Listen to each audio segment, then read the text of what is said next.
All right, welcome everybody. I'm going to be making a video today. It's going to be predicated on uh, Jason Whitlock's take on the interview that Charleston White had with Cameron Newton on Cameron Newton's podcast called Freaky Fridays or something like that. And Jason Whitlock has given his take on Charleston White, but I'm going to be giving my take on Jason Whitlock's analysis of Charleston White. So if that makes sense. So it's almost like it's layered. It's Charleston White speaking, then you have Jason Whitlock responding to what Jason Whitlock is saying, and then it's me responding to what Jason Whitlock is saying, if that makes sense. Um, I've known about Charleston White for over a year now. I even have a video I read. It was a note that I wrote about Charleston White, sharing my sentiments of what I thought about him in terms of his approach. Because I think a lot of the times he has a wow factor in terms of how he puts out his message. His delivery is what captivates people. But beneath the chaotic delivery, I believe that there's a hidden message that's there. And that's what makes Charleston White so poetic. It's left up to interpretation. Whoever has ears to listen, whoever has the ear to actually receive the message, that's what makes it so beautiful. That one minute you have a bunch of people talking about his approach, then you have other people talking about the content, then you have other people saying he should have said this, he should have said that, and then he says something else that's very insulting, and you're just confused. But to me, that's what makes it poetic. It makes it poetic because it's not written in anyone's formula. It's written in his own formula, and it's a representation to me of the chaotic world we live in. It's a microcosm of the world we live in. It's a refraction of the world we live in, because the world we live in is chaotic. There's so much complexities in it. But I think that Charleston White is nuanced. Whether I don't know his inner motives, if he's just a character just doing things for clicks, or does he have a real message behind what he's saying? So anyway, I'm gonna be watching this video from Fearless, and this is for fair use. The other video that I made, I don't know why that was copyrighted. The one that I did for the Jordan Seaton guy, the number one, the 5-star recruit that decided to go to Colorado, the offensive tackle. And I said fair use in the beginning. I specifically stated why I was doing the video and why I was recording that video of Undisputed, but for some reason I still got copyrighted. So maybe you guys can help me out on how to do that. I'm not sure. This is all new to me. I don't know how to do all that copyright stuff. I just know how to record and talk. The other things I have to figure out on the fly. So if you guys can help me out on how to do that to make sure I'm not copyrighted, that'd be very helpful, and I'll be very thankful for that. Okay, so moving on, I'm gonna again. This is for fair use, YouTube. I'm not using this for personal gain. I'm just using it to analyze or critique information that's provided on the internet for the public to view. Please don't copyright this message, YouTube. Okay. I'm gonna start the video, but I'm gonna have to cue it to the area where the interview begins. I'm sure you guys hear the background. Yeah, you guys hear that.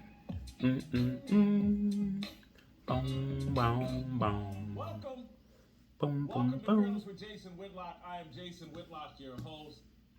Happy Tuesday. Thank you for joining me. Thank you for this day, Most High God. Thank you for this opportunity for us to come together and have a conversation and share some time as friends with I'm fast forwarding here, guys, so be patient with me. I'm playing that one. He said something fascinating about Malcolm and Martin that people knew, but also there is early in the interview. Dr. Martin Luther King, like Malcolm X, Okay, hold on. got in a lot of trouble early in life. Charleston White went to prison for murder at 14 years old. And he unpacks this in his interview with Cam Newton. I'm gonna record now. And explains things in a detail, a rawness that's like, whoa, this dude is transparent like we are here at Fearless. Now, again, so the first clip I want to play from you is early in the interview with Cam Newton. Charleston White talks about something. This is probably in the first 5 to 10 minutes of his interview with Cam Newton. He somehow dives into talking about Malcolm X and Martin Luther King, and I found this very fascinating. Let's play the clip. When the FBI studied Malcolm and when they studied Martin, one went and spoke and came back to the hotel and prayed and talked on the phone with his wife, and they don't have no dirt on him. He was Muslim. The other one went and spoke and came back to the room and partied like a motherfucker in every town he went to. That was the Christian. So it's a difference. One was studied full time. How do you know that though? Because now you're using my platform trying to bring all this speculation of Martin Luther the King. Because it's documented evidence. The FBI said that Malcolm X was a saint compared to the doctor. It's very well documented that Dr. Martin Luther King was just like any man. He was a whoremongering preacher. It's documented. Compared to Malcolm, who has no documentation of doing anything such like the preacher. See the difference? I hear exactly what you're saying, but that doesn't necessarily rectify you not being unknown to your religion. I think. I don't want to be a religious man. I don't want to be Muslim. I don't want to be Christian. I don't want to be Hindu because I don't pick up the books. I want to be able to grab hold to the spirit. Yes. Most of the people who I heard talk the books and can recite the books don't show the spirit. Yeah. They can't access the spirit. But so I'm playing that one. He said something fascinating about Malcolm and Martin that people knew, but also I just want to give you a taste of where he's coming from as it relates to religious faith.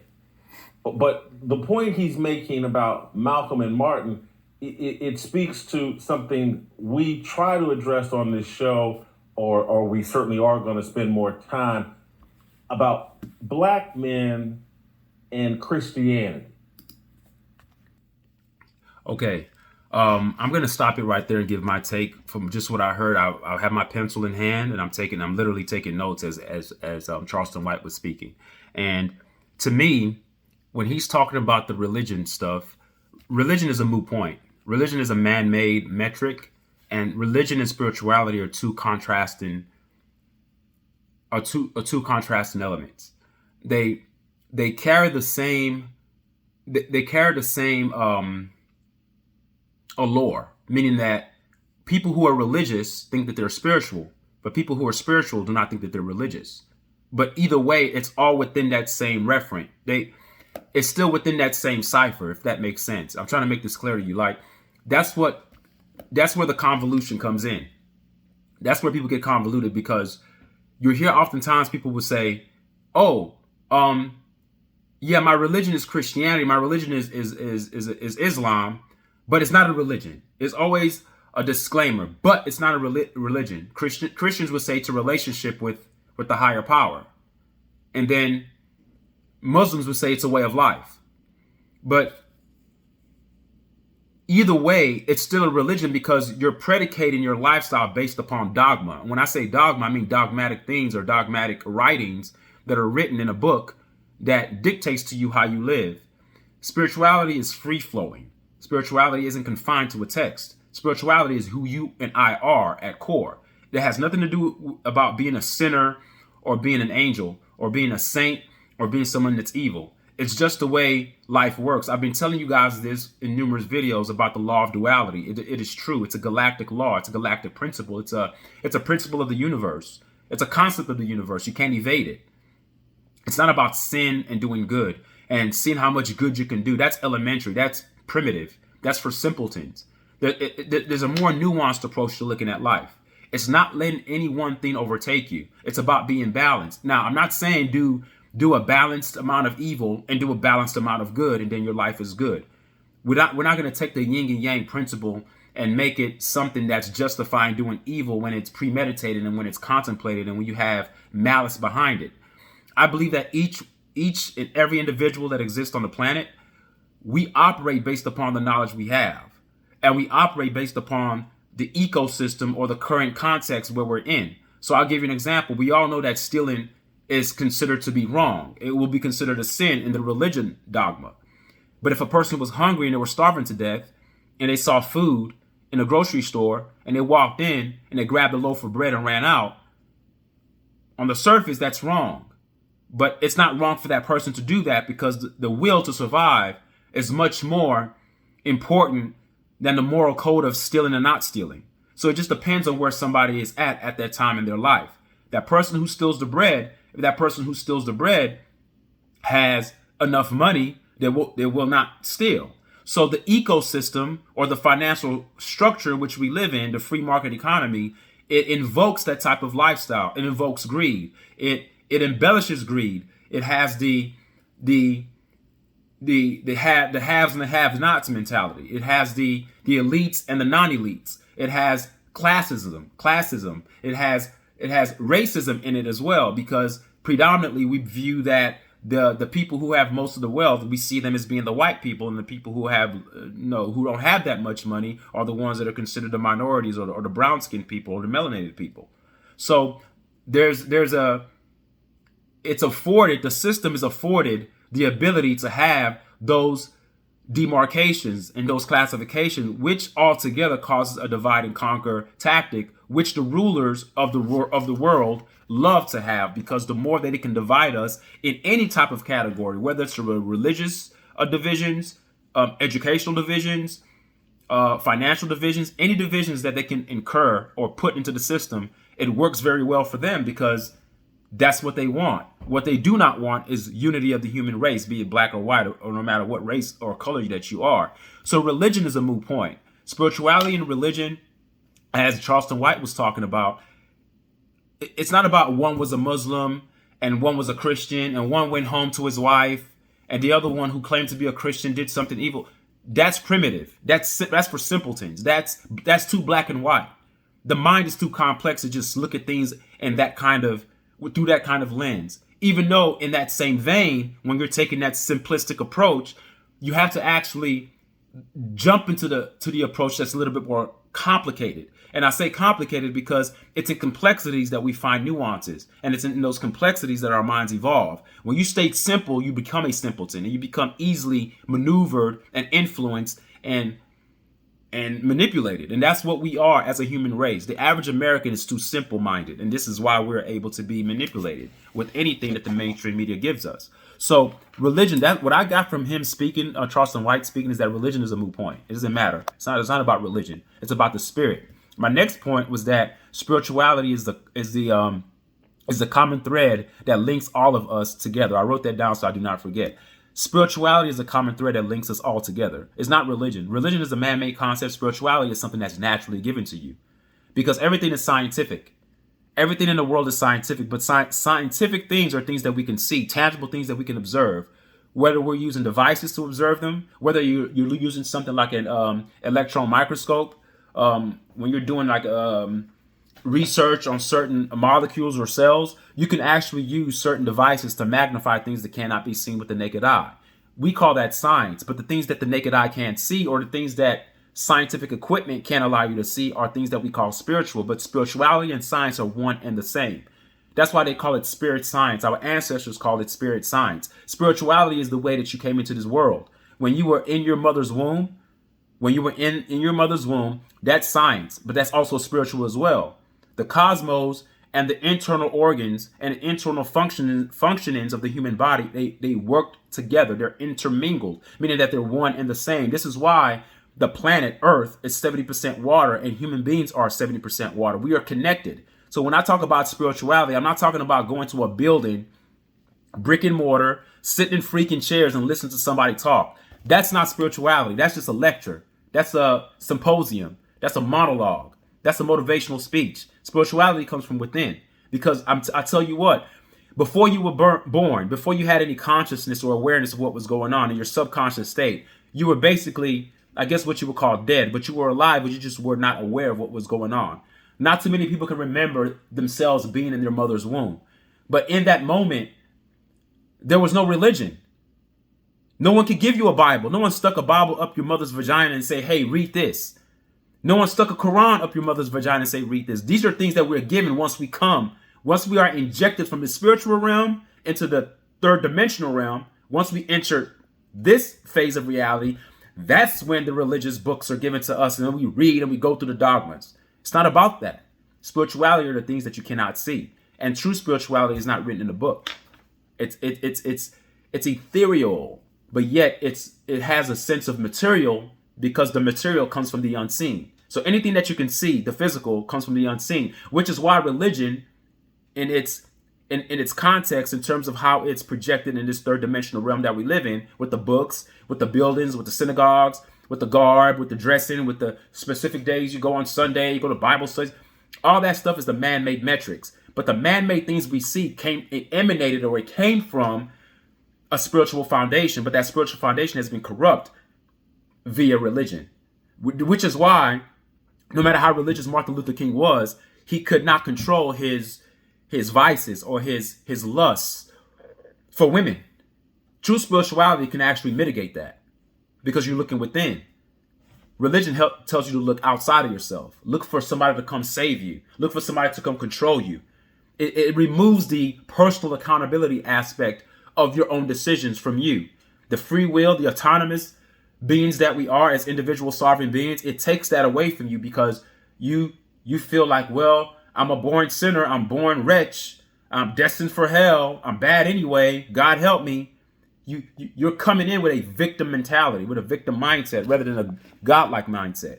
The fact that you exist, you are a replica of God, little g. Any living thing, anything that has an atom is a replica of a God. And I know it's hard for you guys to fathom that because we've been brainwashed that we're nothing, that we're dead sinners, we deserve hell, and we need some savior to come save us. And that's what religion does to you. It cripples you. It turns you into a docile person. You become passive. You don't become aggressive to tackle your own life. You don't become aggressive to be balanced. That's why most people who are not religious are very disciplined. They don't have a scapegoat. The devil made me do it, or it's my sin, it's my nature. No, man, you correct that ish. You have the power to correct that. You've been given everything internally to be who you need to be. So that's what I took from that. That was my second point. My third point was that the spirit transcends religious dogma. So religious dogma could come in many forms. We have over 100,000 religions, believe it or not. I know we have the three major world religions. We talk about Judaism, people talk about Christianity, and people talk about Islam. But there are so many different denominations underneath those three major sects. There's so many because human beings can't come to a uniformed approach. But that's what religion does. It allows man to inject their own interpretations into what they think things are. And then most of these books are written and curated and changed over time to fit a specific demographic or to fit a specific people at a specific time. And then as time moves on, when you go on through chronology, you start to see that things change, but yet people find it hard to go back to live the way that book said to live. Is because the book was written in time, in real time. But we all know that time evolves and time changes. And the more information we get as human beings, we pivot, we make different choices. But then religious dogma holds you and binds you to that old talk and says, no, this is the way you're supposed to live. That's not the way it is. We are free thinkers, folks. We have the ability to govern ourselves. This idea that you need religion to mitigate you, or if you don't have religion, you'll go crazy. That's for weak-minded people who are afraid, number one, of hell, because they're afraid that if they disobey this benevolent God, they're going to go to some place and burn forever for eternity. That's the first premise of why people actually indulge in these religions. It has nothing to do with love. It has nothing to do with some benevolent God that has your best interest at heart. We are people who worship religion. People who are endowed or embedded into these religions are ironically worshiping the Satan that they're trying to avoid. And when I say Satan, I don't mean like some entity, like one being, I am Satan. I don't mean that. I mean the satanic principle. Satan means adversary. The adversary of righteousness, the adversary of something that's good. So whenever you are imbued with the influences of religion and it pours upon you and it takes over your aura, you are your own worst enemy. You are the adversary of your own soul, not anybody else. There's no enemy outside. The only enemy is the enemy that's within, and it resides between your temple. Your temple. God resides between the temples. This is your temple. God resides within the temple, in your brain. How you think is how you are. How a man thinketh, so he would beeth. Okay, so spirituality transcends religious dogma. Okay, so I'm gonna continue the video, and I'm gonna give my analysis of whatever take Jason Whitlock says about Charleston White. Okay, so here we go. And why someone like an Andrew Tate leaves Christianity and turns to Islam, turns to the Muslim religion. And this is a burden that we as Christians have to carry and have to accept and acknowledge. Okay, let me pause that again. I don't know. You guys know. Well, I know who Andrew Tate is. See, the way Jason Whitlock speaks in his audience, this is why the majority of human beings are very easily manipulated. It's because even what he just said, he said, this is why Andrew Tate left the Christian religion and joined, and decided to be a Muslim. He speaks as if it's one against the other. So even in his speech, even in Jason Whitlock's analysis of what he's trying to get to about what Charleston White was saying to Cameron Newton, even though religion is supposed to be something that's peaceful, in its essence and in its core lies division. It's one against the other. He left Christianity to join this. So it's them against us. It's we have the right way to get to heaven. You have the wrong way. And they're saying, no, you got the wrong way. We got the right way. Most religious wars, or most wars, have been caused because of religion. It's at religion is at the forefront and the back front and the top front and the bottom front. Religion is the overwhelming influence of why most wars are fought. It's not about money. Money has a part to do with it, but a lot of it is based on religion. Men who get inside religion, all right, the patriarchal society that Jason Whitlock loves so much, and I know he's going to get into that in this video, that's the problem. You have men that are driven by power and greed, and there's an imbalance with the feminine energy. There's too much masculinity. So we have war over power. And what religion is going to allow me to actually have more power to dominate other people? It's not about peace. Think about it. Every religion has the haves and have-nots. Christian religion has a chosen people and the rest are not chosen. How is that a religion of peace? How do you think that's going to make the other people feel who are not part of the chosen race? Oh, I'm not chosen, so I got to do something. I guess I just got to do whatever I have to do. At least I'm going to heaven, even though I'm not chosen. That doesn't make any damn sense. Chosen? The fact that you're born, you're already chosen. The minute you came on this planet, you were chosen. It's your birthright to be chosen. It's for yourself, not looking for some external entity outside of your being to come let you know that you are chosen or not chosen. Because believe you not, God did not come down to earth and write books and use men to write them. Out of all the billions of people that have existed on this planet, you decide to use a handful of people to write a book because they were inspired? Hell, I'm inspired. Hell, the things I'm saying right now, I'm inspired. You know who I'm inspired by? I'm inspired by myself. I inspire myself to inspire others. This idea that I was inspired by God. So these guys were just sitting there, these disciples who could not read or write, all of a sudden they would just get these messages that were dictated and they were able to write down what God was telling them to write. That's nonsense, man. That's nonsense. So that's what religion does. It pits one against the other, but yet it speaks out with a resounding allure of saying that, hey, we're a religion of peace and we're about inclusivity. But yet within the rhetoric of inclusivity, you still cannot escape that your religion by in and of itself speaks of division, because even Jesus talks about bringing a sword to divide. I didn't come to bring people together. I came to divide. Why? Why is that a good thing? Because it's in a book. Division is never good. It's never good. And then even now, Jason Whitlock is like, well, yeah, that's why, Andrew Tate left Christianity to join the Muslim religion, as if it's one against the other. But that's why spirituality, as I said earlier, transcends all of that. The man is just evolving in his mind. So he left one to go to another. And I'm sure in years to come, he may leave the Muslim religion and realize that religion is just trash to begin with. Follow yourself. Follow yourself. All right, let me continue. that we talk a good game, but we don't act it out. Our actions aren't in alignment with what we say. And that's why a lot of black men have left the Christian faith, and why masculine, serious men, and again, you guys have heard me talk about Andrew Tate and what I think about him and his lack of credibility and all that. But Andrew Tate has tapped into men who are like, hey man, let's cut out the BS. Let's be real about it. And they consider whether they think Islam or the Muslim religion is flawed or not. They at least, it's real, it's authentic. They try to live out their actual principles. No, that's the problem. We have too many men, again, as I said, that are externally looking for appeasement. If you live your life and you're not worrying about, did I sin? Did I not?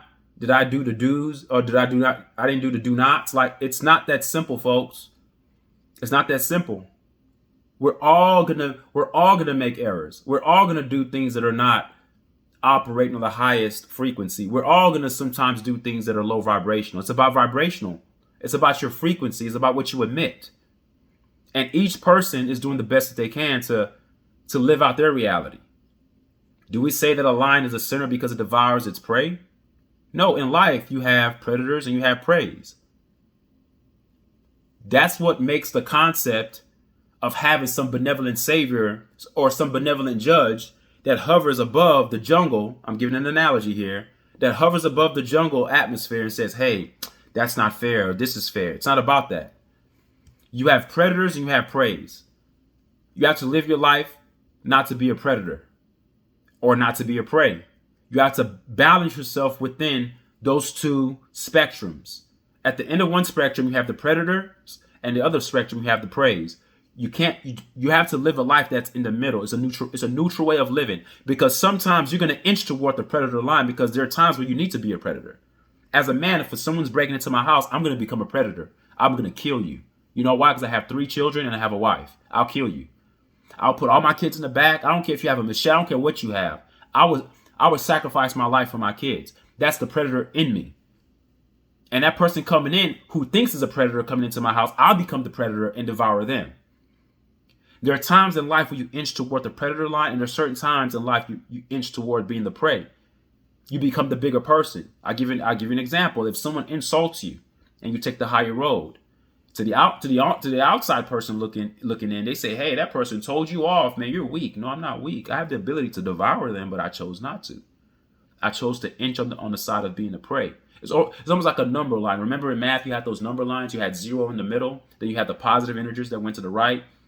And then you have the negative integers that went to the left of the 0. Well, in life, we're supposed to be teetering on that 0.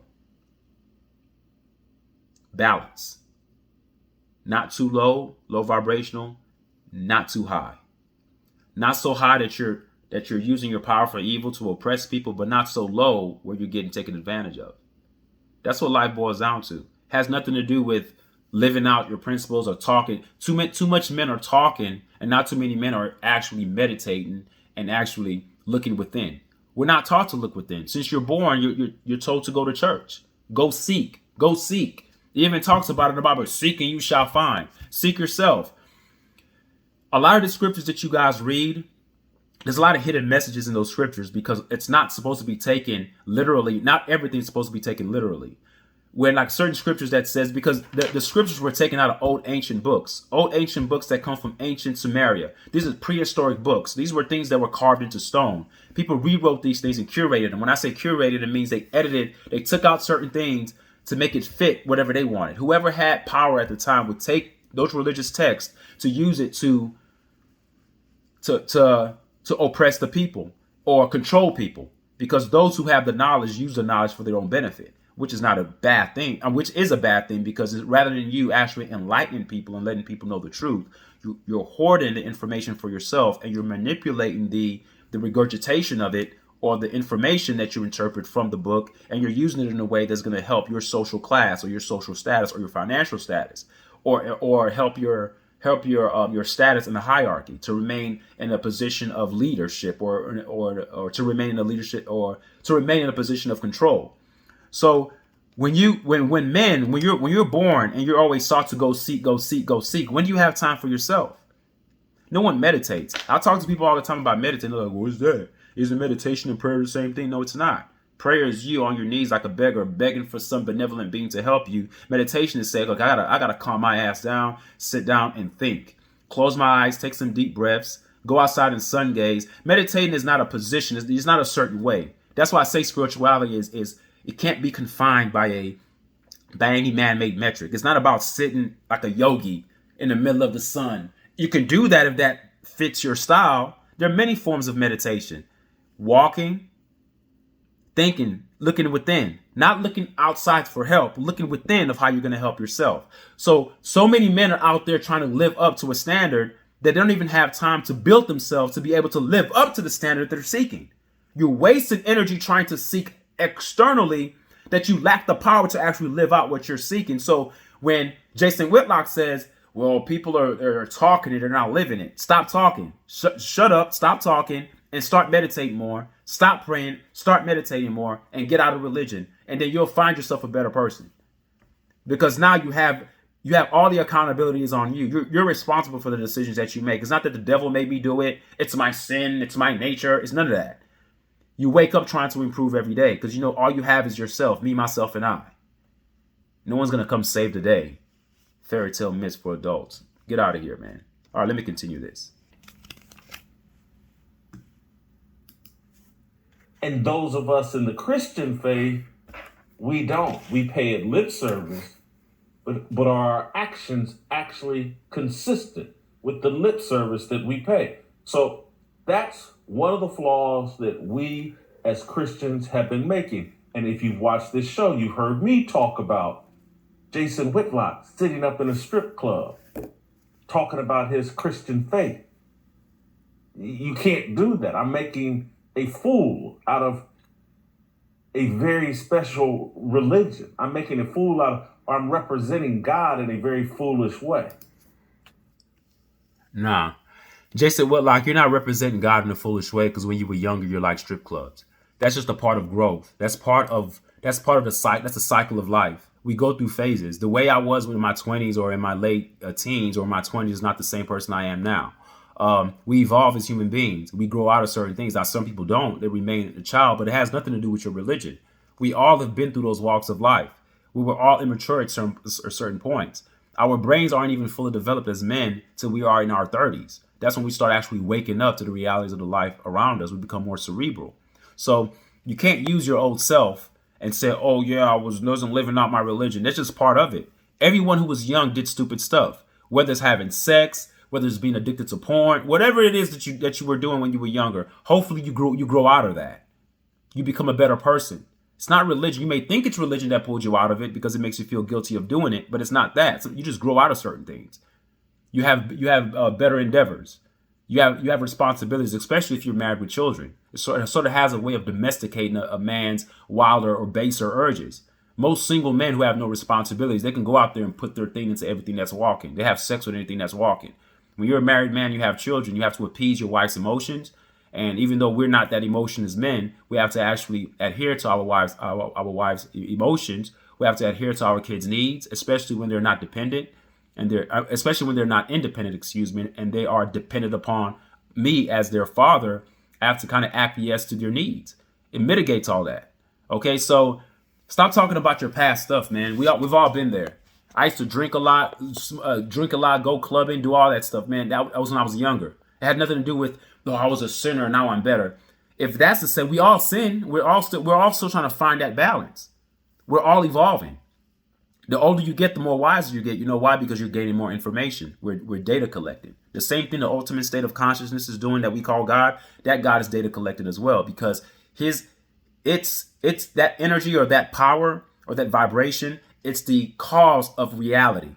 Whether it's the holofractal universe that we live in, that's not actually real, but that's a whole nother subject for another day. I'm not going to delve into that. But all the universes and all the dimensions and all the multiverses that exist, They exist here because of that one source, that power, that energy. And what that one source is doing is just collecting data. And that's why the universe continues to expand, because it's continuing to create and create and create. It never ends because it's collecting data. The more data it collects, the more it evolves, the more that power evolves. That's why God can be everywhere at once, because everything that's alive, that's living, has the God spark in them or in it. So it's not about, oh, my religion, I didn't do this in my religion, I made my religion look bad. Like, that's the problem. We're idolizing religion. And I know Jason Whitlock likes to talk a lot about people who are idolaters toward Coach Prime. He likes to say that a lot. Well, I've wrote on a comment before towards Jason Whitlock, and I talked about, hey, you yourself, you are idolizing the book. You are just as idolatrous as anybody else that you're claiming to be idolatrous, because you put religion and a book above common freaking sense. Religion, live out your religion, live out your religion. At least the people who are Coach Prime supporters are just supporting Prime because they're drawn to him. It's just a natural human proclivity to be drawn to certain people who have a magnetic personality. Now, all I want for those people who are doing that is just to be a little bit more objective and not get overwhelmed emotionally, and kind of put their emotions in check and control their emotions and start to think critically about certain things that they see from Coach Prime. It shouldn't stop you from criticizing or being critical about certain things that you see that Coach Prime is doing. But this idea that people who follow Prime are idolatrous, then if that's the case, that same metric or that same judgment that you're placing upon people who follow Prime, they can place it on you, Jason Whitlock, and tell you that you're just as idolatrous as them because you follow a book, you follow a religion, you follow a God that you've never seen. So we can play that same blame game, which is why religion is divisive in the first damn place. All right, let me continue. And so that's, again, now Charleston White's being very clear. He's not interested in being a Muslim, but he is pointing out, like, hey, one group is authentic, and their icon, Malcolm X, actually lived out his religious principles, and the biggest Black Christian icon did not. Yeah, nobody's an icon. Don't look up to any man. No one's an icon. Malcolm X is no one's icon. Martin Luther King is no one's icon. Stop looking up to these men. These men bleed, they sleep, they take dumps, they piss. They're just like you. Stop looking up to people and look up to yourself. Whatever you like in a leader, try to spark that in you. Whatever you aspire to be by someone's inspiration that's put upon you, then you do your best as an individual to live up to that standard. But don't iconicize anybody. Don't ever. I'm not saying you can't admire people. That's not what I'm saying. I'm talking about building up statues of certain people, like Martin Luther King. You know, when you say his name, people are like, whoa, but that dude was trash. Like he was a whoremonger. Like he freaking, like, I'm a better man than him. I don't cheat on my wife. I don't sleep around with multiple women. I take care of my household. I take care of my wife. I take care of my kids. I'm a better man than him. Now, of course, people are like, what have you accomplished? Yeah, in terms of the world standard, I haven't accomplished anything because that's who they push out there. But in terms of character and in terms of living your life as I'm a better man than him. Now, people may say, well, it's harder for him because he was a public figure. So what? So what? So what? If you are a public figure, you should actually have more of an incentive to make sure that you walk a straighter path. That's not an excuse. I can say, well, I'm a nobody, and I can sneak around and sleep around with different women while my wife is at home, and I can just do my dirt. No one would know because I'm a nobody. I mean, cut that out. It doesn't matter whether you're famous or whether you're not famous. We all make decisions. We have people who are not famous who sleep around and cheat on their wives and beat their women and do drugs and do all that crazy stuff as adults, full-grown men with their frontal lobes already intact, making dumb decisions daily. These people aren't famous. The fact that Malcolm X, actually this speaks to my argument, the fact that Malcolm X was a well-known character back then, according to records, I don't know how true it is, but let's say it is true, he was the one that lived more righteously than Martin Luther King. So what does that say? So the idea, and I'm playing devil's advocate here, if anyone is going to use that as an argument to say, well, Martin Luther King, he was famous, it was kind of hard, women were throwing themselves at him. So you don't think women were throwing themselves at Malcolm X? And I would argue and say Malcolm X is a better looking guy than Martin Luther King. Pause. I'm not like that, but I'm just letting you know that just looking at them, he looks like he looks more handsome than Martin Luther King to me. So I'm sure women were throwing themselves at Malcolm X as well, but no one could dig up dirt on him because he didn't have it. So it's a choice that you make. It has nothing to do with your popularity or lack thereof.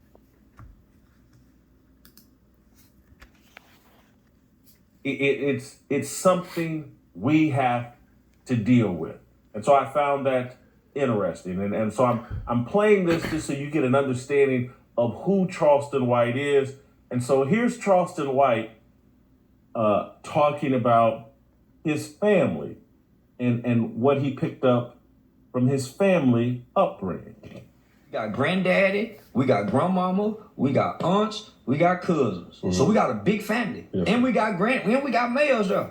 But they ain't the right kind of male. Granddaddy got a barber shop. Granddaddy went to the military.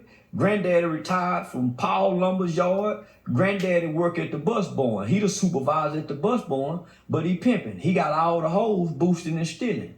Granddaddy catch a major federal drug case and make the front page paper, right? So I remember my mother telling us when I was like in the 5th grade, don't go to school and tell nobody that's your granddaddy. His name Freddie White. My uncle is a pimp. My granddaddy got the barber shop. I'm growing up with granddad and uncle and them at the barber shop, seeing the hustlers and the players and the pimps. It's the black exploitation era. It's the 80s. Mm-hmm. So I got men in my life, but my mother is contrasting and countering what we're seeing. Right. She's trying to raise us to be opposite of her brother and her daddy. So she's trying to instill good morals. So who fucked up the kids more than the bullshit uncles in the black family? Because Uncle Wayne is the pimp with the Rolls Royce. Uncle Wayne is the pimp walking through with the briefcase full of money, the trash bags of money. So as a kid, you see the dynamics of how the family treat Uncle Wayne. Everybody kiss his ass, and he a woman beater. So everybody kiss his ass. So it's no different than the D-boy uncle, who in the household with the mama who got the favorite brother. Mm-hmm. He coming through with the pants sagging and the gun. The nephew and them is picking up these traits. Mm-hmm. As he stopped through and get us some money, get out with money, mm-hmm. rub them on the head, let them ride in the car with the hoes and the bitches. So I was a little king, like the little kid Finesse 2-time guy. I was there with my uncle now, being exposed to this shit. So that's the dynamic of the loving single black mother who's God-fearing, who's trying to teach her kids good morals and values, but she don't have the time because she got to work and provide a good living for them. And there's a missing piece, and the father being the absence of the father. Yeah. So the absence of the father, who's supposed to step in? An uncle, a cousin, somebody within the family. Figure. Within the family before she have to go out and get a coach. Correct. There's no positive male figures. Mm-hmm. They teaching us the bullshit. Mm-hmm. So, okay. I was taking notes when Charleston White was speaking, and in a second I'm going to unpause the video and we're gonna listen to Jason Whitlock's take, and I'm going to give you my response to his takes as well. But I'm doing a lot of pausing on his videos because I don't want to forget my thoughts, and I'm writing them down. I heard Charleston White say something that there should be, have a single mother that's God-fearing.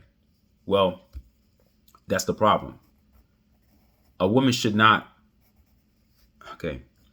Remember, I told you guys earlier that spirituality and science are one. Spirit science. They're not mutually exclusive. They're mutually inclusive. They're part and parcel, one and the same.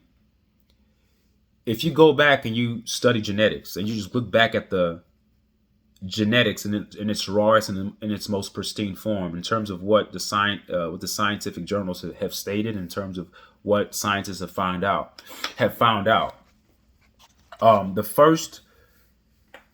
the God gene is actually a feminine gene.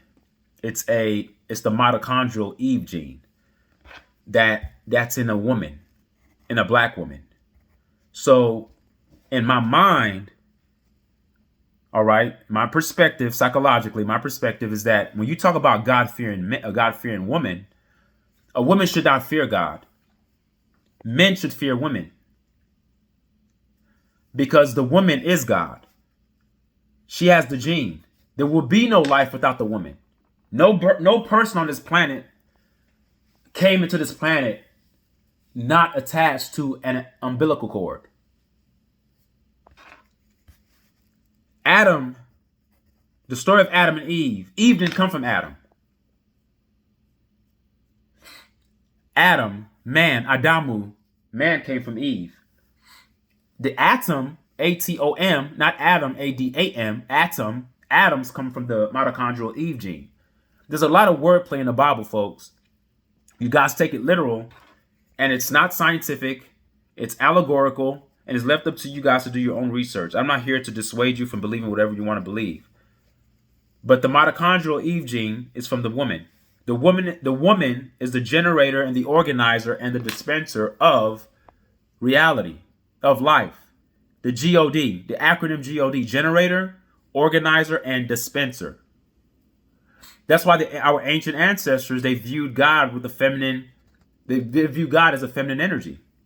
The ancient god Nut that hovered over the planet, that hovered over the universe, that gave the planet sunlight, that nurtured the planet.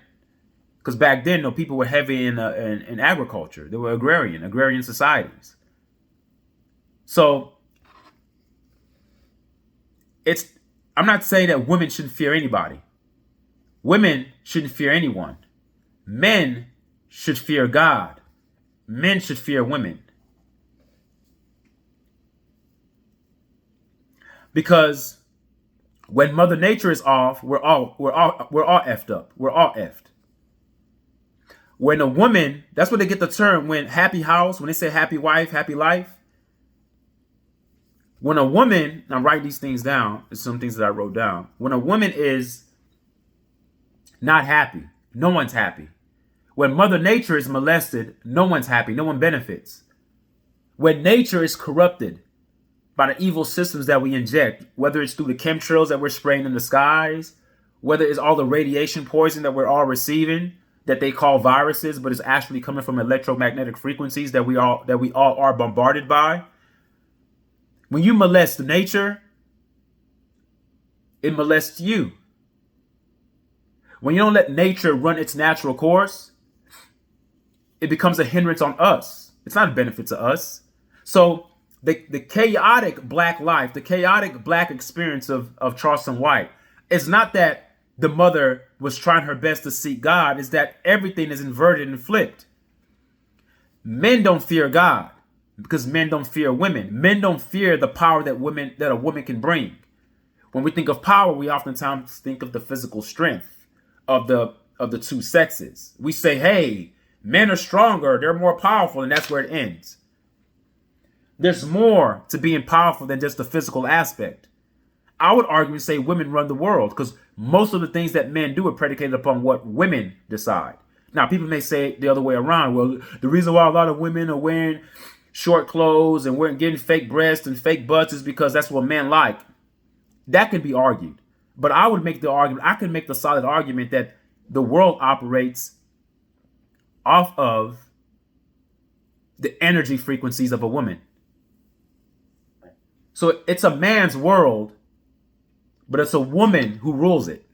And what has occurred is not that a single mother, as Charleston White said, my mom, a single God-fearing woman. The reason why your mom struggles is because the men in your life, Charleston White, were not God-fearing men. They didn't fear women. When I say fear women, I mean a reverence for the woman. The fact that a woman is more delicate, women are more empaths. Empaths mean that they have the ability to love and nurture more. They also have the ability to hurt more. That's why when a woman, you break up with a woman, it takes her probably months and weeks, probably years to get over the relationship. A man can just move on. I'm not saying men don't hurt. Men get depressed, they get sad over women, but they move on quickly. Women are empathic. They're delicate, which is why you should fear and revere them. You don't want to break them. You don't want to break them. You want to take care of it. It's like a delicate piece of art that you get from a museum that's worth millions of dollars. You want to keep and hold that thing sacred to your heart. Men have lost their first love. Men don't fear God. So as man doesn't fear God, it puts the burden on the woman. The woman becomes distorted in her psyche. Now she's thinking that she has to fear some external power that's God. No. If the man feared the woman would be in her right space to provide as a nurturer, and everything would be smooth. So to me, the whole system is inverted. It's backwards. That's why we have problems. Until order is established and the woman is put back on her throne, we're always going to have hell on earth. And there's a reason why the Bible gives a gender classification to God and calls God a he. Nothing could be further from the truth. The old ancients viewed God as a feminine power, feminine energy. You know it now. Take the basic principles of life. When a woman has a baby, who's taking care of the baby? Who can nurture the baby? The man or the woman? The woman. She can actually produce milk out of her breast. She holds life in her womb. All the man is good for is just electrifying the egg. And that's it. Men, we have our purpose. I'm not saying we're useless, but we don't revere women. That's the problem. That's the problem. He's talking about the matriarchal culture that I talk about constantly on this show, and how it cannot work and how it cannot produce good fruit. And again, this show, No. That's bullshit. Excuse me. That's BS. That's BS.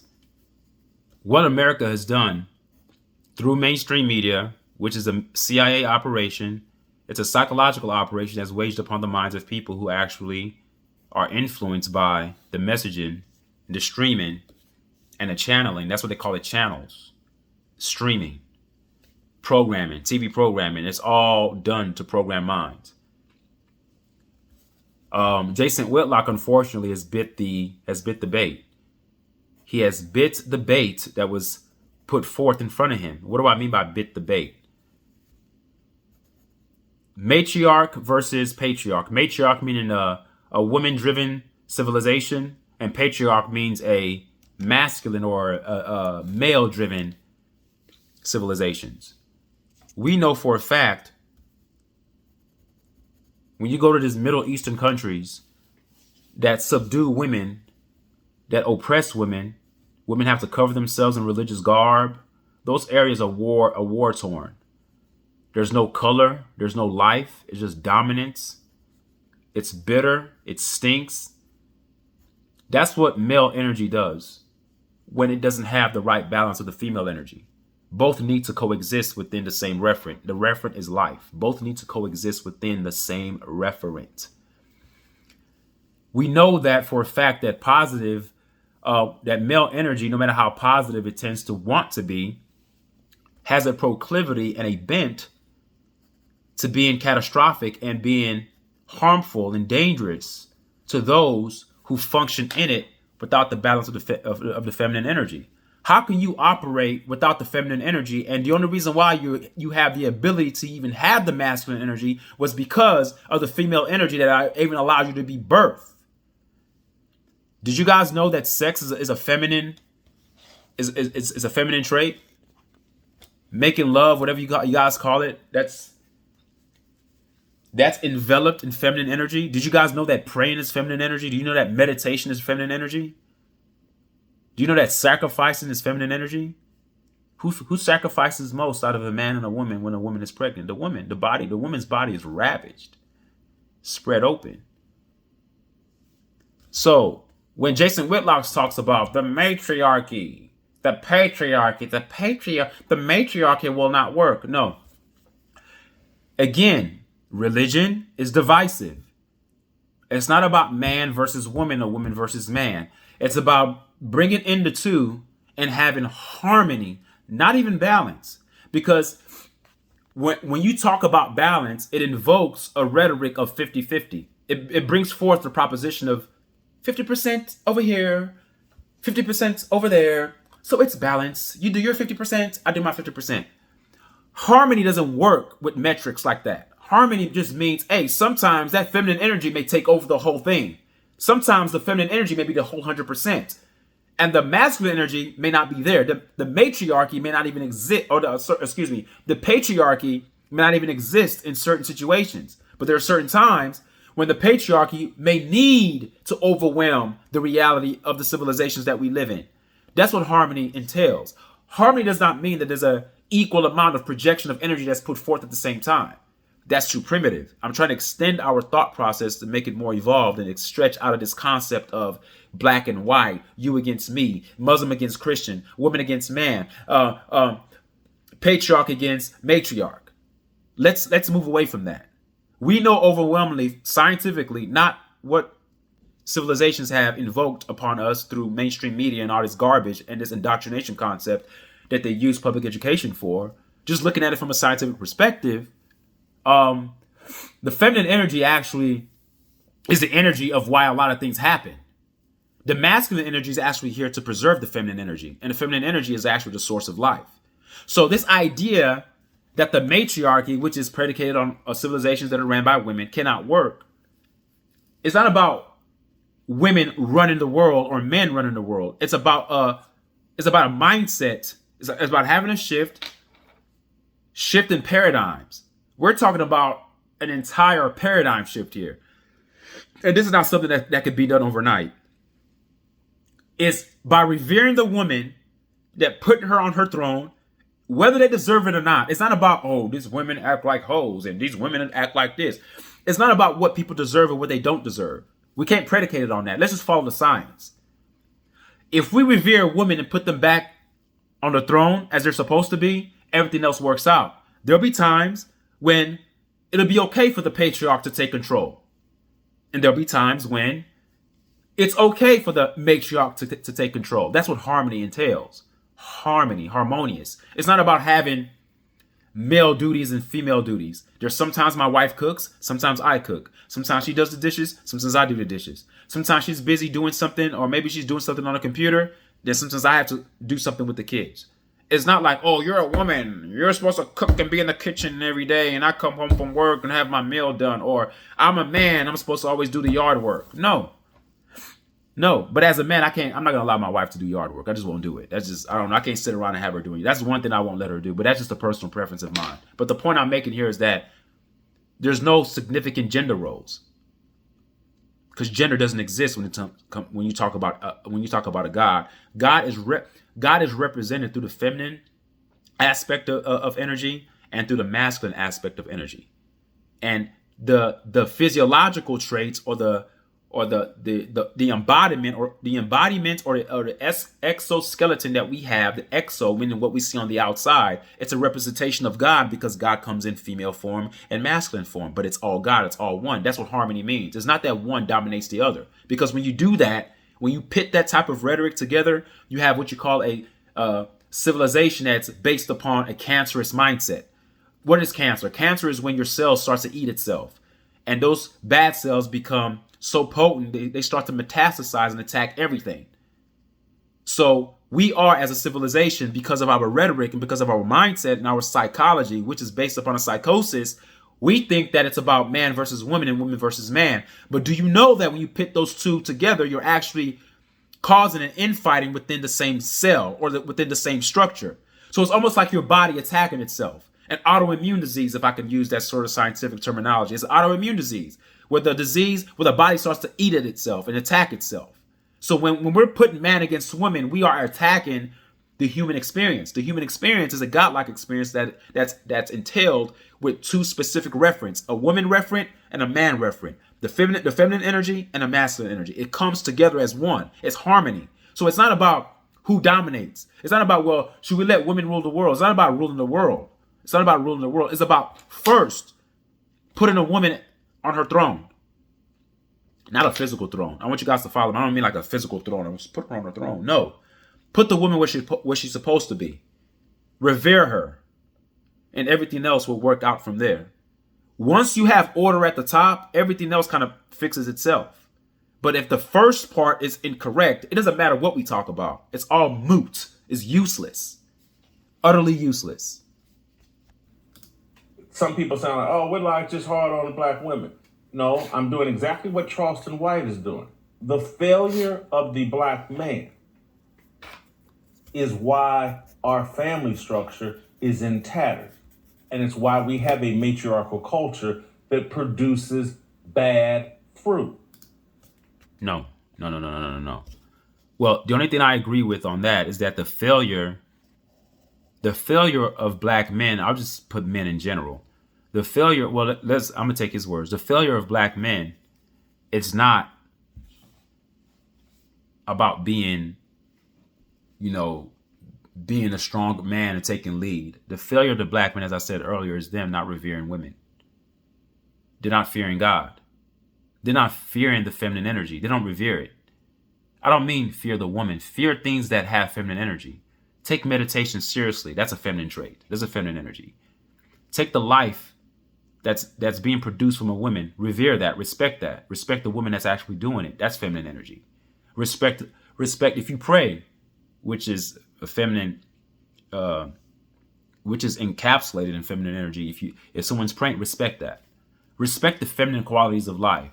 Not masculinity, strong, take over leadership, war, power, domination, oppression, come into your territory and steal your land. Yeah, man, rah, rah, rah, rah. That's why we have wars, folks. The world we live in is a reflection of the patriarch. An imbalanced patriarch, I might say. A patriarch is overwhelmingly patriarchal. And this idea that the matriarch is not going to work, like we don't even have that. The form of matriarchy that he's talking about is so perverse. It excludes masculinity. And that's not what I'm talking about. I'm not pitting one against the other. That's the problem we have. We're going against ourselves in an attempt to get somewhere.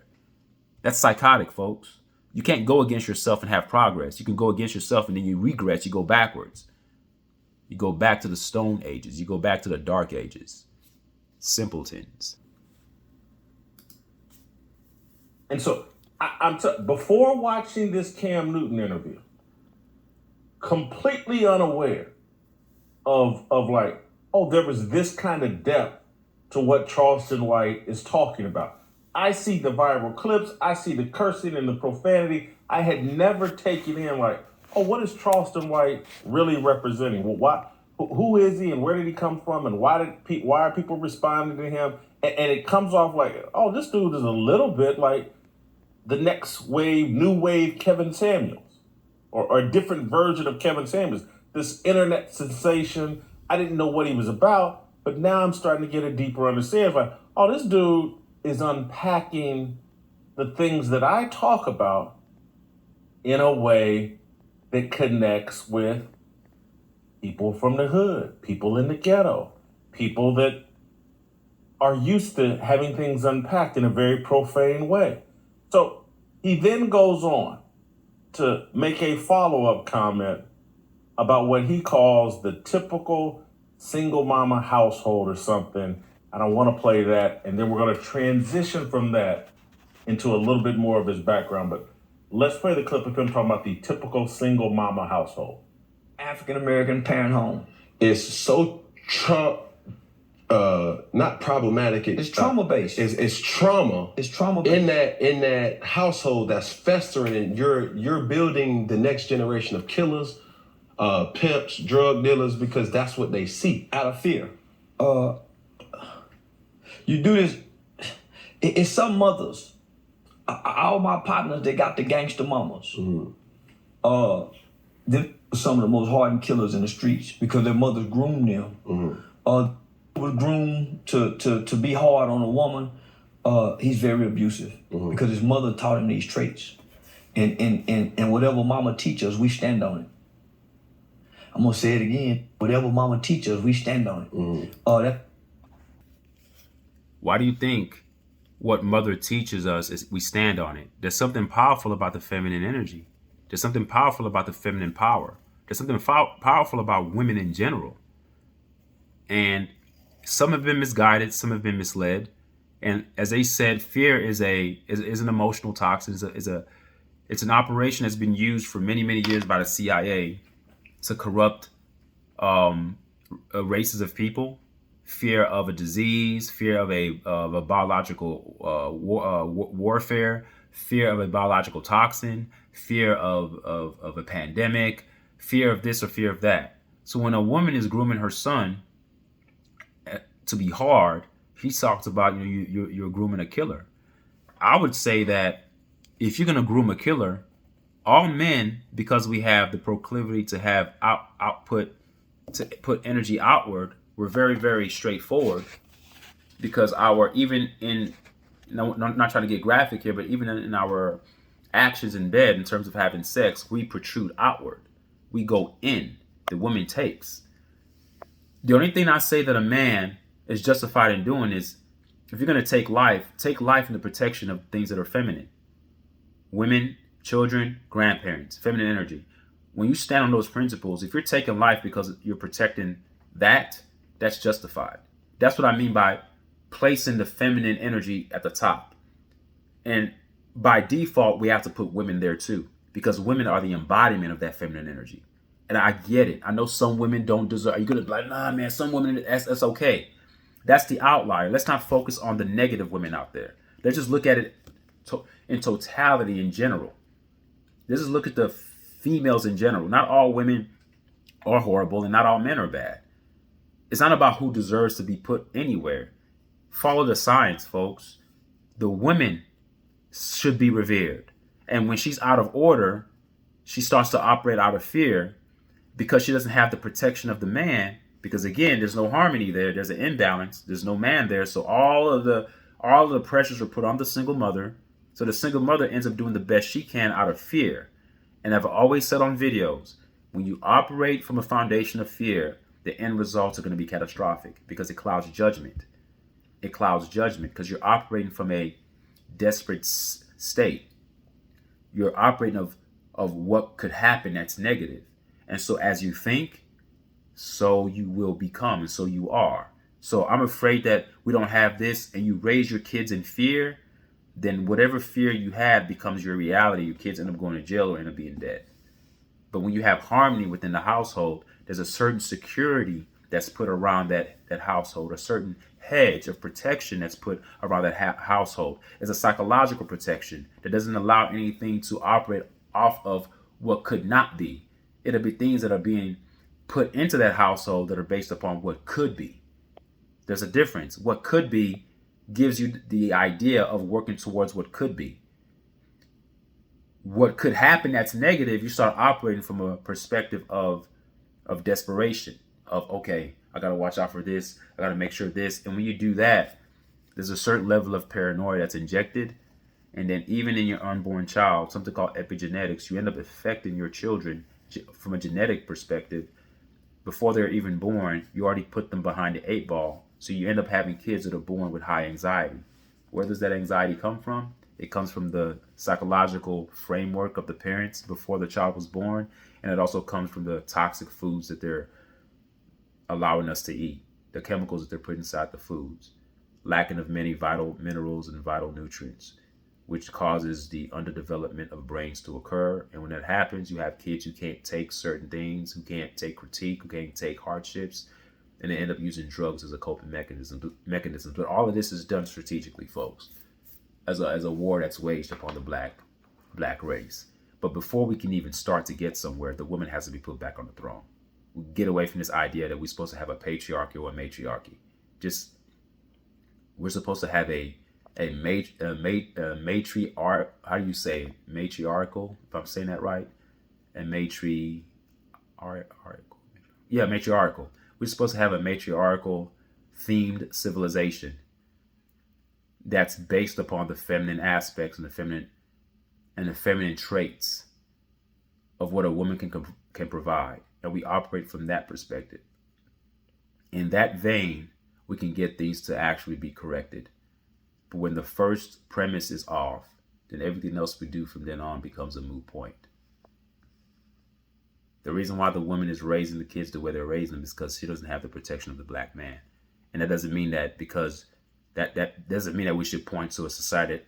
Doesn't mean that we should point to a society that's patriarchal. It just means that we should point to a society that's more balanced and runs off of harmony. All right. I repeat a lot of shit my mama said. The mama said that the Bible. So if you, the street mama, that's why the whole mama is so dangerous. But the loving, over nurturing mama is just as dangerous as the whole mama who teaching him the street shit. Yes, sir. I didn't even know he was going to say that. I just said that. Like fear, it causes two things. You're either over nurturing, over protective, which is fear based, or Out of fear, you're aggressive because you got to get all what you can. Go hustle, go do this, go beat this person up. Don't ever let anybody make you cry. Like your parenting becomes unhinged from a balanced approach. You're not teaching your child how to handle things. You're teaching them how to handle things based upon the premise of fear. So you either overprotect or you overprotect in the way you turn your child into a predator, where he or she is going out there just attacking to get it the best way that they can. All right. Violence becomes the common denominator as to what drives their actions. And we know where that leads people who operate off of violence as their modus of operandi. Okay, let me continue the video. Because she handicaps him. And what ends up happening is, out of his rebellion to be free as a boy and a male, he overcompensates with being over masculine. Because mama done gave him all this, everything. So he tried to play over masculine. He too tough. That's too tough. Over masculinity is the driving force for the crash out. Want to fight all the time. That's mama. He don't know to think, because being analytical is a man's natural behavior, not in an emotional state. We've been groomed to be emotionally responsive and emotionally driven men because of our loving mothers. She's so loving, she only whoop us when she's frustrated. And I would go against that. I know they say that women have both. Women are more cerebral. Women's brains mature faster than men's brains. Women actually are more emotionally aware and more emotionally intelligent than men, which is why a lot of women can manipulate men emotionally. Men, it takes us a while to get it. All right, and I hate to admit it, but it's just the truth. I'm not gonna lie, because I'm a man. I could lift this out, but I'm gonna be honest with the audience. Women have the ability to be analytical and emotional. Men, we're highly analytical. Yeah, we have emotions, but our emotions are not even balanced. A lot of times we say women are emotional. Yeah, they are. They need to talk things out. But when we get emotional, it can be dangerous. We can, because the physicality, which is why as men, that's why when two men are together, it becomes crazy, because there's no balance. When two men are together in an intimate relationship, it can get really, really dangerous, because there's no balance there. It's just two men, highly driven with testosterone, driven by hormones, and there's no balance there. So whenever there's violence, or whenever there's an emotional uproar, and whenever some sort of emotional de-escalation needs to occur, it's not going to happen. Not with two men. Not with two men. But I get what Charleston White is saying. We're bred that way, especially from a single mother who doesn't have the man there. And that speaks to why I'm talking about harmony. You need both. It's not one against the other. It's not the single father is better than a single mother, or the single mother is better than a single father. We need both there. But we need the man there in the house to respect the woman to the point where he puts the woman as the God in the house. The woman has to be God in the house. Because if men would view women that way, men would behave better. And women would reciprocate the energy that we're giving them.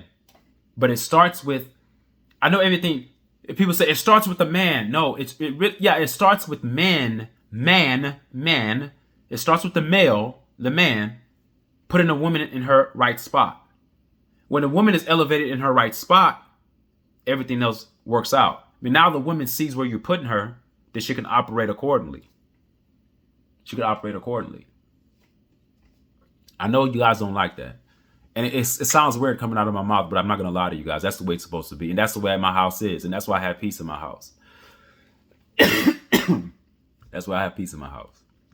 You put the woman where she's supposed to be. And out of that, she'll respect you. That's how you get respect. By putting a woman where she's supposed to be. All men need to do that. I don't care if your woman doesn't deserve it, put her there. It's not about what she deserves. It's about where you put her. She starts to actually operate as a queen when she's put on that throne. You have to put her there, though. Don't talk down to her and rip her apart. Put her there.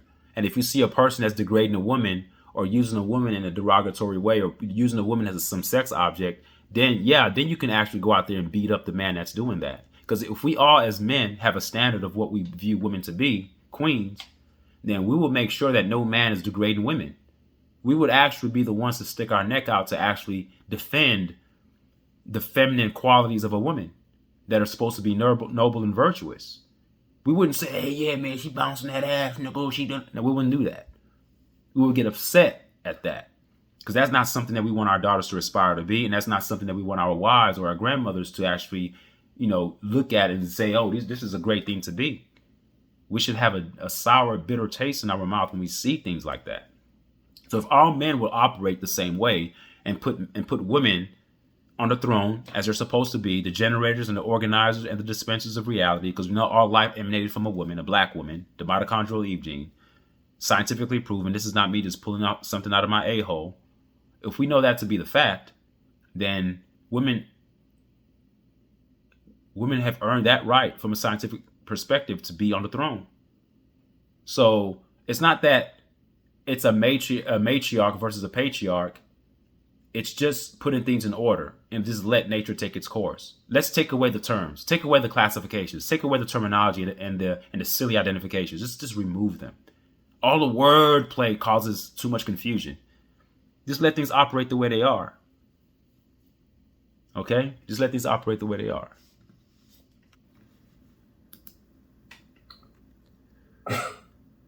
I had no idea that there was this kind of depth. I didn't know this was his agenda. I can't play everything that was said on there, but Charleston White, and we're about to get into the next part of his life, but Charleston White described himself to Cam Newton as a frustrated activist. He comes out of prison, or comes out of juvenile detention, prison, whatever, incarceration, and he's trying to reach young people so they don't make the same mistakes that he made. He goes on to talk about how, and again, I'm getting a little ahead of myself, but he goes on to talk about how when he was institutionalized and he fell into the gang deal, but that was never really him. And so when he came out, he's trying to reach. I would argue that was him. Look, guys, we have to own what we were. That was you. There are different stages of human development. That's why people often say you've lived many lives once. The way out from 10 to 20 to 30 to 40 to 50, 60, every decade or so, there's an evolution that goes on within the individual. How you were in high school is not the way you are as a grown man. How you were in middle school is not going to be how you were in college. Like, there's an evolution that happens with all of us. So this idea that that was not him, that's exactly who he was back then. But everything that he's gone through, when I say he, I'm talking about Charleston White, everything that he's gone through is what's made him become what he is today. The experiences that he had, the times he was incarcerated, the things he saw in his household, that was him back then. He was data collecting. As he continued to collect the data, he didn't let the information or his experiences define him. He's taken all those things that he's experienced. Now that in his mid 40s, he's starting to actually use that and turn that negative energy into something that's positive. That's what we call human evolution, folks. It's about using your experiences and squeezing out as much lemon juice as you can from that lemon. Getting the most you can out of your situation. Never comparing yourself to the next man, because we all know that comparison is the killer of joy. The minute you start making comparison, the minute your joy escapes you, joy becomes something you can never grasp it. If your whole reality is based upon comparing yourself to other people. His experience as being involved with gangs and going to prison or going to jail and having a murder, that was him. This idea that's what religious people love to do. That wasn't me back then. That was my old self. No, that was you. That's all part of you. Own all of it. It's what makes you you. Own all of it. So was it not you when you were born? When your mother squeezed you out of her vagina, was that not you? Oh, it was you then in your baby pictures, but all of a sudden when you go through a stint in your life, in your middle years, maybe I'll talk about maybe your late teens and early 20s, when you go through those eras, when you go through that era of insubordination, of stubbornness, of rebellion, all of a sudden that's not you. Then when you get to your 40s and 50s, that wasn't me. That was you. The same person that came out of the womb and the same person that did those things, that was you. So yes, Jason Whitlock, that was Charleston White. That was him. It's just now he's just evolved. And that's what I'm talking about. It's not about being sinful or being not sinful. We all go through phases and stages of life. We're supposed to take everything that we've been through and become better because of it, not become worse because of it. We evolve and improve because of it. We don't repeat the same mistakes because we've seen what the experiences have done to us, and we grow from it. Growth. Everything that grows has to come from the dirt, folks. So you're going to have to get dirty at some point in your life when you're younger to grow, to sprout. Every vegetable that you eat has to be embedded inside the microbes, the dirty, wormy part of the soil that's blackened. The things that are unseen, receiving the photons from that sun, getting hit with the rays, going through the harshness of the rain and nature, but yet it sprouts and grows into something that's nourishing to other people around it. And that's what Charleston White is doing. So yes, that was him. And I'm glad that was him, because if it was not for those things, we would not have the Charleston White we have today. I'm trying to be an activist, or not when he came out, but when he finally got his life turned around over the last, I think he's 46, and ever since his mid-30s, he's been trying to be an activist. And then he's figured out, like, if I'm actually going to reach these kids, I got to talk to them in a way that they're used to being talked to. And he created this persona and this personality. And now all of a sudden, he's got this platform and he's got this following. But before I move any further, before I talk more about Malcolm X Rated, I want to take care of another one of our great sponsors. And then... Okay, yeah, I'm going to stop the video there. It's many more, but I'm not going to break it down any further. I've watched I remember watching the latter part of it. He goes into talking about Prime, and I'm probably going to do another video on that one, because this one's already over an hour. I don't want to make this too long, and I did not intend for this video to be this long, but it happened to go that way. And I'm looking over my notes. I think I did cover everything that I wanted to cover. Okay, I did that. Okay, spirit transcends. I talked about that. Yes, talked about the failures. Yeah. So that's my take on it. That's my take on what Charleston White said, and the message or the narrative that Jason Whitlock is trying to push about this Christianity, Muslim thing, religion, and matriarchal and patriarchal, all this stuff. Like, it's bigger than that. It's bigger than that. We're getting lost in the terminology and not looking at it from a scientific perspective, and looking at what should be first and what should come second, and how men should think. Because I've never seen a king ant or a king bee, queen bees and queen ants. All the workers work to make sure that the queen is taken care of. And when the queen prospers, we all prosper. The minute all women around the world stop being oppressed and are put upon the throne, societies will flourish. Women are not the weaker vessel. Women are the only vessel, because all vessels emanate from the woman. All right, take care, guys.